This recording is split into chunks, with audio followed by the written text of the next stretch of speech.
Hi, my name is Olivia Mathai, and I'm currently a sophomore studying political science and environmental policy at UC Berkeley. I've lived in the Bay Area for the past 10 years, but before that, I lived in New Jersey and was originally born in New York City. Both of my parents grew up in Pennsylvania and attended college in New York City, where they met and later had me. I'm interested in environmental sustainability because I love the outdoors. I've never felt happier than when hiking or camping. Being in nature connects me to something bigger than myself, and it reminds me of my responsibility to protect what I love and turn that love into something that helps create a more sustainable future. I believe that part of enjoying the outdoors is having responsibility to protect it. My faith also inspires a lot of my interest in environmental sustainability, as I believe we all have a responsibility to steward and protect God's creation. I want to pursue an international experience specifically in Denmark because one of my sustainability transition courses discussed how Nordic nations have embedded sustainability into everyday life. We did a case study on Denmark and how the country became so bikeable. Denmark has also had a huge comprehensive renewable energy transition and has set extremely high carbon reduction goals for themselves. And I would love to learn about these embedded sustainability mechanisms in Denmark and see them play out in person. I'd also love to gain hands on experience with the people who manage these systems and experience the sustainability culture firsthand and see how these environmental practices work out in daily life and what it feels like to live in a society where people are so deeply connected to collective responsibility. Learning from Danish experts would help me understand how to bring similar systems back home. I also care about environmental conservation because it is such a core part of my family and childhood. My family has visited many national parks and beaches, and I think that we have a responsibility to ensure that these natural spaces stay protected for future generations. And especially in modern times of fear and division, the outdoors really bring people together. My career goals begin in sustainability consulting, where I want to help companies adopt greener practices in climate policy, energy, and ESG reporting. But I ultimately hope to become a policymaker, first at the EPA and later with the UN, where I can hold multinational corporations accountable for pollution and environmental harm. Corporations are responsible for many of the environmental problems we have now, and we need to hold them accountable for all the waste that ends up in the ocean, and especially in developing countries through waste colonialism. My dream is to ensure that our planet remains protected for future generations. I come from a multiracial background. My mother is Korean and my father is Indian, but they were both raised in the United States, and I've grown up feeling a mix of Korean, Indian, and American. And I've always understood my identity to be something multifaceted, shaped by different cultures and ways of seeing the world, also from living in so many different places. Spending the past 10 years in the Bay Area and now studying at UC Berkeley has only deepened that perspective. I'm surrounded by incredibly diverse people whose passions range from startups to environmental conservation, fashion, medicine, and social change.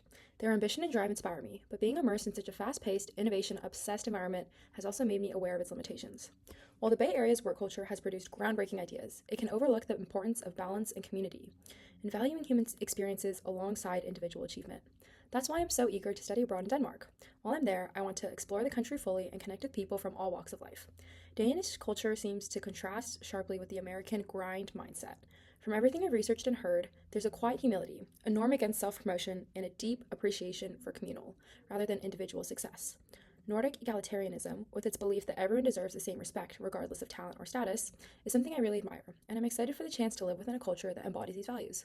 I think that it's such a meaningful mindset for sustainability. Real progress only happens when we think as a community. And while I'm excited to bring my own perspective, I'm also excited to learn from theirs, connecting over shared goals rather than individual competition. One challenge that shaped the way I collaborate with others is the time I found myself managing a tense situation involving an unruly coworker, an upset child, and an angry parent while working as a swim teacher at the YMCA.